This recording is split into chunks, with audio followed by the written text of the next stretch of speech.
Intelligent Babol YouTube channel.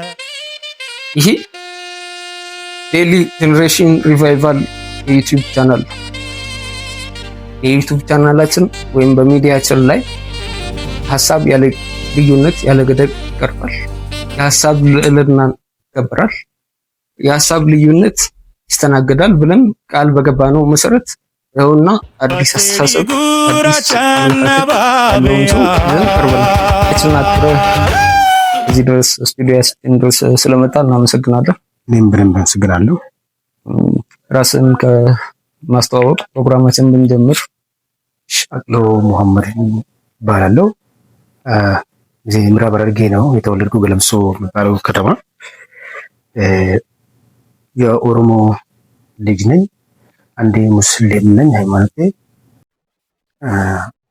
የኔ ስም የመጀመሪያ የነገርኩህ አቅሎ መሐመድ፣ የአረቦቹ ባህላችን ወስደን አቅሎ መሐመድ የሆንኩ በኦሮሞ ባህልም ቀብሶም ብላ ብዬ የራሱ ሰዎች የሰየሙኝ አለኝ። ሌላ ኢትዮጵያዊነት የኢትዮጵያዊ የሆነ ስም ነበረኝ። እሱ ግን ለምንድን ነው የኢትዮጵያ ስም? እሱን እመጣበታለሁ ጥያቄ ውስጥ ስለያዝኩኝ እሱን በማብራራት ጊዜ ከምጨርስ እንደርስበታለን። እዛው ሐረር ነው ተወልደ ያደግከው? ገለምሶ አካባቢ። ገለምሶ አካባቢ በምን አይነት ስራዎች ላይ ተሰማርታለህ? ኤሌመንተሪ እየተማርኩ ነጋዴ ነበርኩ። ኦኬ። እየተማርኩ ንግድ ላይ ነበርኩ እስካሁን 12ኛ ክፍል እንደጨረስኩ ወደ ንግድ ነው የገባው ማለት ዩኒቨርሲቲ ሳይገባ ነጋዴ ነኝ። ኦኬ። እንግዲህ እንደነገርከን ሐረርጌ አካባቢ ነው ተወልደ ያደግከው። እኔ ደግሞ እስከማውቀው ድረስ ሐረርጌ የኦሮሞ የፖለቲካ ማዕከል ነው። ብዙ አርቲስቶች፣ ብዙ ታጋዮች ከዛ አካባቢ ወጥተዋል። እንደነ ገለሳ ዲቦ በሁሉም ሙሉ የሆነ ሰው ከዛ አካባቢ ነው የወጣው። ነጃራ አባገዳንም መጥቀስ ይቻላል። በአርቱም ደግሞ ታላቁ የኦሮሞም ሆነ የኢትዮጵያዊና አፍሪካዊ የሙዚቃ ሰው ክቡር ዶክተር አሊ ብራ ከዛ አካባቢ ነው የወጣውና እኔ እስከማውቀው ድረስ የሐረር ልጆች በብዛት አሁን ላይ ትንሽ በሌላው የቢዝነስ አማራጮች ላይ እየተሳተፉ ይገኛሉ እንጂ ትግል ውስጥ ነው ጊዜያቸውን የሚያሳልፉትና ወደዚህ ወደ ፖለቲካ ጎራ ተቀላቅለ ነበር። ከዚህ በፊት የኛ አካባቢ በብዛት ታጋዮች ናቸው።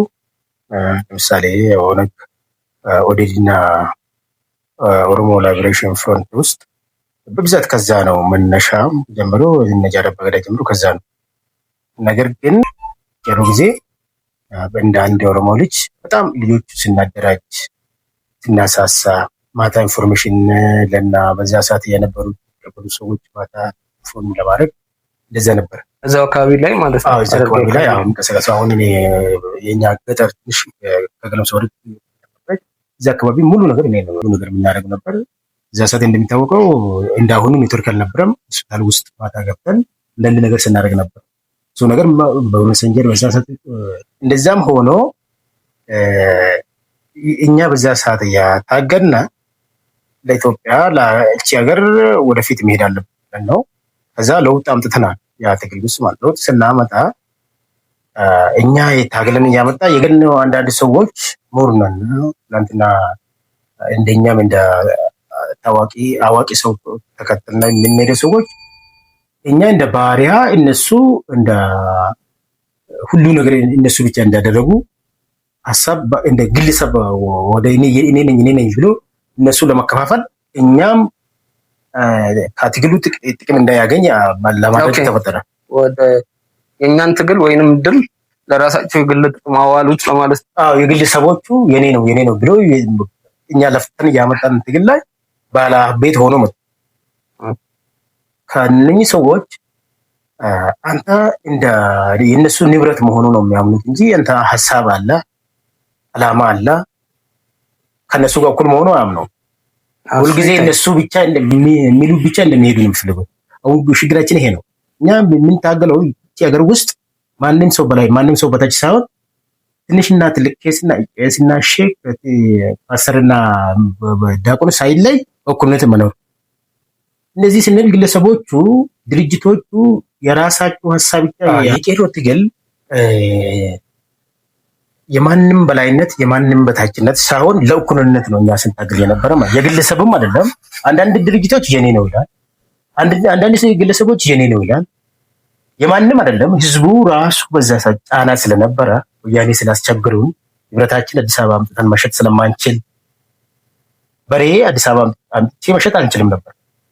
በሬ ተቀብሎ አንድ አይሱስ በሬ ተቀብሎ በዛ ሰጠ ወያኔ። ለምን ነው ማለት በዛ ሰጠ ኦሮምኛ ስታወራ ከሐረርጌ ስትመጣ ኦነግ ነው፣ ከጅማ ስትመጣ ኦነግ ነው። ከሸዋ ከቱለማ ገበሬ እያፈናቀል የራሱ ድርጅት ብቻ ሲመሰረት ነበር እነሱ ሰዎች ማለት ነው። ቄሮ ለዛ ነው የታገለው። የቄሮ ትግል እቺ አገር ለእኩልነት ነው። ለእኩልነት ቄሮ ታግሎ ስንት ቄሮ ሞቱበት። ግለሰቦች የኔ ነው ብሎ እንደራሱ ሆኖ በዚህ መሀል ውስጥ እኛ ጣፋንታችን እንደዚህ ሆነ ማለት ነው።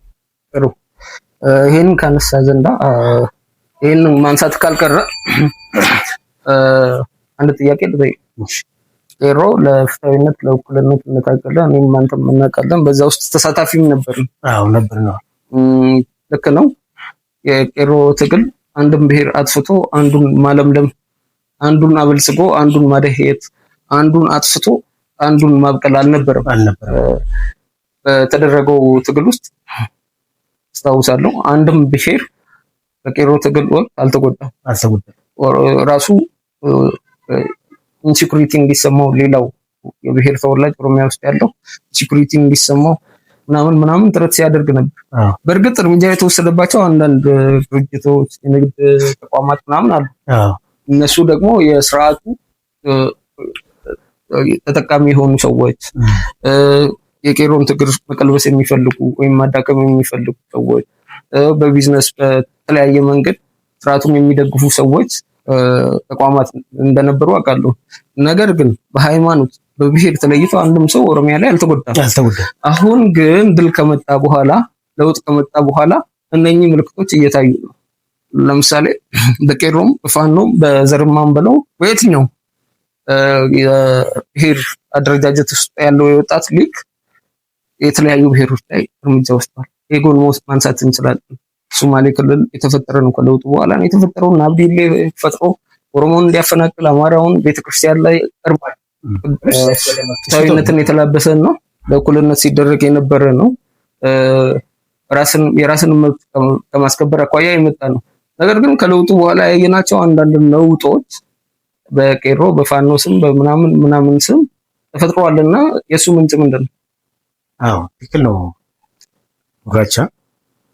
ከለውጥ በኋላ ብዙ ድርጅቶች ከውጭ ሀገርም ገብተዋል። እዚህ የነበረው ድርጅቶችም ፖለቲካዊ የሆኑ ድርጅቶችም ብዙ ልዩነት ተፈጠረ መሀላቸው የነበሩት። ይህ ሁላ የፈጠሩብን የውጭ ሀገር ጫናና የውጭ ሀገር ጥቅም ለማግኘት በሃይማኖት ስም መጥቶ መከፋፈል፣ በህዝብና ህዝብ መጥቶ መከፋፈል።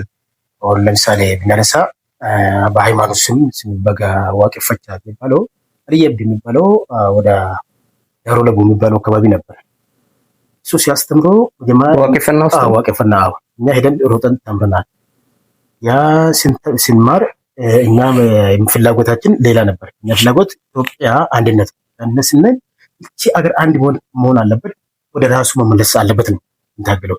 ዋቄፈታም ሲል ከውጭ ሀገር ከፈረንጅም ከአረብም የሚመጣ አንድ ነገር አንቀበለው።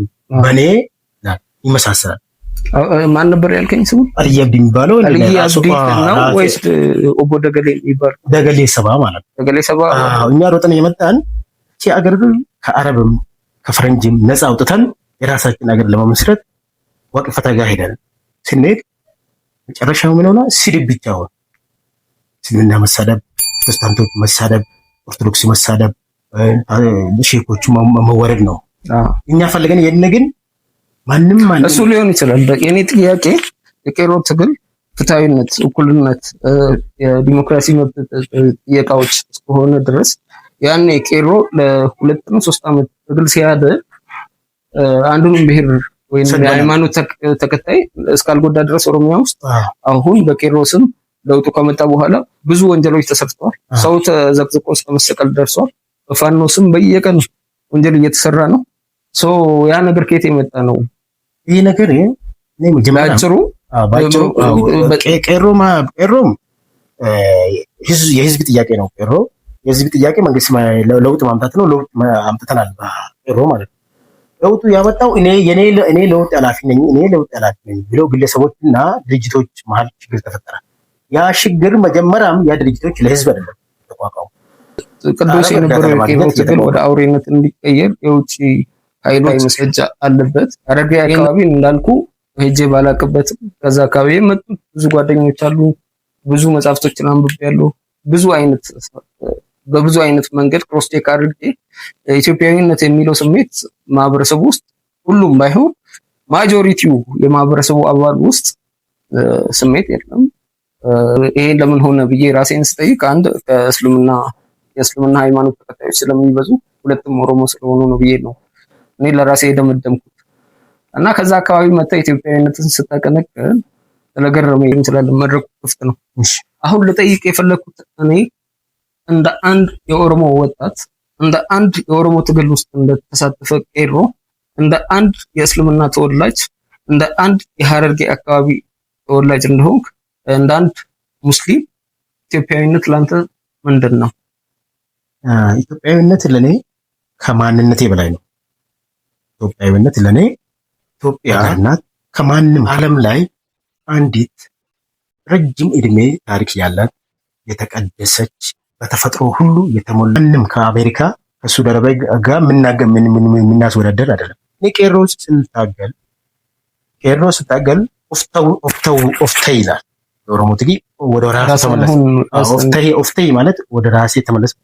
ኦፍተይ ማለት ለምሳሌ በመጽሐፍ ቅዱስ ብንመጣ ኦርቶዶክስ ወደ ራሴ ሀገር ራሴ እንደምትለው ኦፍተይ እንደዛ ነው።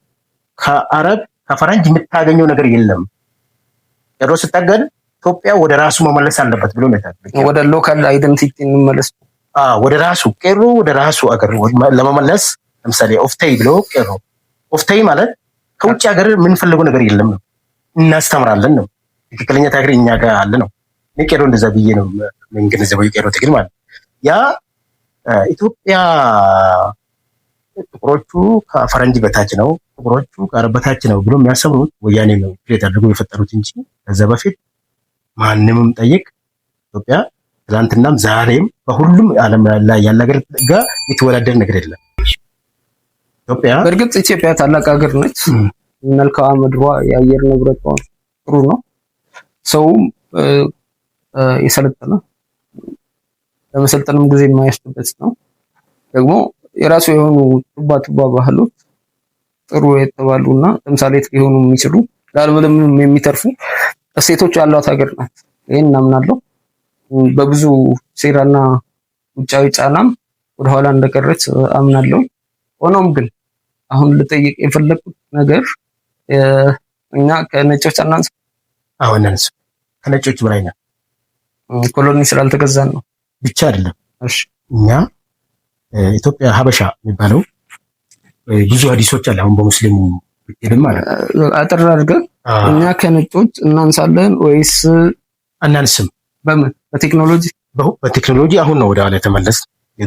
በቴክኖሎጂ እንዴት እንደተመለስ መረጃ ልናመጣ እንችላለን። እሺ በሳይንስም ወደ ኋላ እንዴት እንደቀረ ልናስረዳ እንችላለን። ኢትዮጵያ ትናንትና ትልቅ ታሪክ አለት። እርዳታ አልተቀበልንም ከነጮች አሁን ተቀብለናል። ትናንትና ግን ለነሱ እርዳታ ሰጠናል። እኛ ትናንትና የቀረበው ወንድማችን አቅሎ ሲራጅ ከዚህ የተለየ አመለካከት ይዞ መጥቷልና ይህንን ሀሳብ የምትቃወሙ ወይም ትክክል አይደለም ልንከራከረው እንፈልጋለን የምትሉ ከዚህ የተለየ ሀሳብ እና አመለካከት ያላችሁ ሰዎች መጣችሁ የተሰማችሁን ነገር መናገር ከሱ ጋርም ፊት ለፊት መከራከር የምትችሉ መሆኑን በአክብሮት ለመግለጽ እወዳለሁ። የዛሬውን ክፍል 1 ውይይታችንን እዚህ ላይ ቋጭተናል። ቀጣይ